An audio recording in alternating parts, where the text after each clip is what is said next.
Hi, and welcome to today's show, everybody. I'm your host, Jack Canfield, and I am really delighted to be joined here today with a great guest with a really powerful story. Her name is Louisa Pateman, and she has written her memoir. It's entitled Single Again and Again and Again, What Do You Do When Life Doesn't Go to Plan?, which describes her journey to becoming a single mother by choice after failing to find her soulmate. Welcome to the show, Louisa. Thanks, Jack. Lovely to be here. Now, in your book, Single Again and Again and Again, you talk about the happily ever after notion. Tell us more about that and how that's played out in your life. Yeah, look, happily ever after, like those three words, they've certainly featured a lot in my life. And look, as far back as I can remember, even before I could read, I knew what happily ever after meant.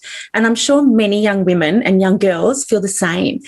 And so from fairy tales and from society, from movies in Hollywood, the girl always gets the guy. And so it was basically in a subliminal way, I guess, I knew that basically happily ever after was my goal, which was to get married and have children, find my soulmate. And so, yeah, it's been interesting. And that pressure then, I guess, stayed with me for my whole adult life. And so through my teens, I used to hang out with my girlfriends and we'd all talk about finding the one, finding our soulmate and settling down and getting married. And we were all in pursuit of our happily ever after. That was the Hollywood dream. So I guess I made some life plans. I'm an engineer, so that's in my nature to write lists. And I just wanted to get that happily ever after. To me, it was a definition of success. It was effectively the only life plan and the only goal I really had been given by my family. It's like settle down and have children. And so I basically put a lot of effort into finding my happily ever after. And in my 20s, I tried very hard, but for a multitude of reasons, I just had failed relationships. And I say failed now because it actually at the time felt like a failure because I wasn't getting what I thought was society's definition of success. But in hindsight, I know they're not failures, but at the time it certainly felt that way. So in my 20s, I basically spent a lot of time trying to get that goal. And then I came into my 30s and I still hadn't found my soulmate and I still hadn't settled down. And I just had this looming happily ever after. It was the ultimate goal. And so in my 30s, it became quite difficult. And seeing all my friends get married and have children, it was very tough. It was very difficult, I guess, always being sent back to go, always, feeling like I hadn't failed to launch. And so as I then got into my mid-30s, I started dating men that I would never have dated. It sounds terrible. I'm sure they're lovely people, but they just wouldn't have gotten through the criteria list in my 20s. But I was getting more and more, I guess, desperate. I know that's a horrible word to use, but I was getting desperate because I had a biological clock. And so I could see my happily ever after dream slipping away. And look, it was a difficult decision, but after discussions with the fertility clinic and lots of soul searching, I ended up deciding to use a donor, and I decided to create my own happily ever after. And so I'm now a single mother by choice. So I chose to go down the path of becoming a single mother. It was a very difficult decision, but it was actually my best decision. And so, happily ever after, I now redefine. And so for me, it's not necessarily about finding the man and finding, someone to settle down with. For me, it's about happiness. And I wish I'd known that when I was a young girl. Now, you have a son, right? Yes, I do. And He's how old 10 is he? now. 10. Wow, that's fabulous. I have a grandson who's 9. That's a great age. Yeah. Now, writing a book, for most people, when they look at that, it's a pretty daunting task. What inspired you to be able to take that on and tell your story? Yeah, I originally was not going to tell my story out to the masses. I guess I wanted to protect my son. And so it was something I thought very carefully about. But I kept getting asked lots of questions. So when I made the decision to become a single mother by choice, I owned my decision. I felt that I'd spent 20 years of my life listening to my elders, listening to society telling me that your one goal in life was to find a man, settle down and get married.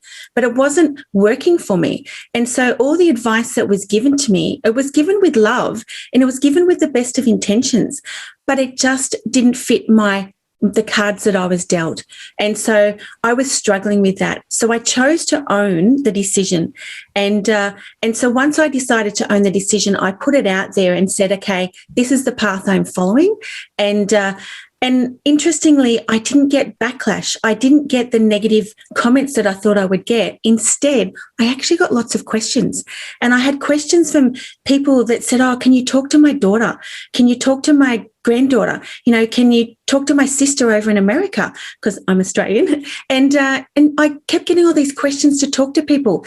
And I realized that there's a lot of people that want to know about the subject. And I realized that there's actually a lot of women traveling a parallel journey and that could relate to my story and maybe find some relief or just relate to my story or even find some inspiration. And so, yeah, I just decided that, okay, I can do this and I can be a voice and I can start conversations and I can help those people out there who were in my situation. That's beautiful. Now, I know you've done a lot of media and a lot of people have read your book. I'm just curious, what has surprised you the most about the feedback you've received? Yeah, look, that's a really good question because when I first wrote the book and having had all these people come to me and ask me questions about their daughter or someone that they knew, I believed that my target market really was women who hadn't made the decision to become a single mother by choice, but who were in their potentially mid to late 30s, who were struggling to find the one. And so I wrote it with that in mind. When I actually then released the book, what was interesting is that I was getting a lot of positive feedback, which was fantastic. But I was getting a little bit of pushback from the women that I thought were my target market. And so I had mothers that basically wrote in and said, this is fantastic. I've given this book to my daughter who's 30 and still single, and then wrote and said, oh, hang on, I shouldn't use the word still because I'm sending a subliminal message that being single is actually not okay and not something to aspire to. And so it's nice to have that vocabulary change. And so that's lovely to see. And then I've got women young ladies in their 20s who are writing in to say, this is fantastic. You've given me courage to live life on my own and get off the couch, stop sitting here waiting for a man. There's a whole life to live. I mean, I myself have traveled to over 70 countries. I've got property. I've got a fantastic career. And all of that has been done as a single woman. And so it's nice to be able to put that message out there. But having said that, the women that I thought that I would target, it's still getting that little bit of resistance saying, I just can't give up my happily ever after. And it really comes back to this deep-seated notion that happily ever after is the only life journey. And so I'm happy that I've got my message out there and I'm happy that I'm starting conversations, and I understand how difficult it is to give up your happily ever after. And it certainly wasn't an easy decision for me to take, but I understand it. But I'm just happy that I've inspired some women. I'm happy that my message is out there. And I just hope to start conversations. Well, I think your book definitely does that. It started our conversation here today. So I found your book fascinating and illuminating, which is why I invited you to be on the show and share your message with people. And I'm really hoping people will take the time to read it and share it with their daughters, whether their daughters are young or old. Yeah. And so please tell us where people can get your book. And if they want to contact you to be a speaker, how can they do that? Yeah, sure. Thanks, Jack. Basically, it's everywhere. And so you can order it online and all the online bookstores will have a copy. We'll be able to get you a copy. It's available as an ebook. It's also available as an audiobook. So if you want to listen to my Australian voice, then you can listen to me tell my story. And if you've got any questions or anything you want to send to me, my website, which is louisapateman.com, I'd love to hear from you. So yeah. Well, great. Thanks you for joining us today, Louisa. I really appreciate it. Thank you, Jack. It's been lovely. Thank you. You're welcome. Thank you. And for all of you at home, thank you for joining us as well.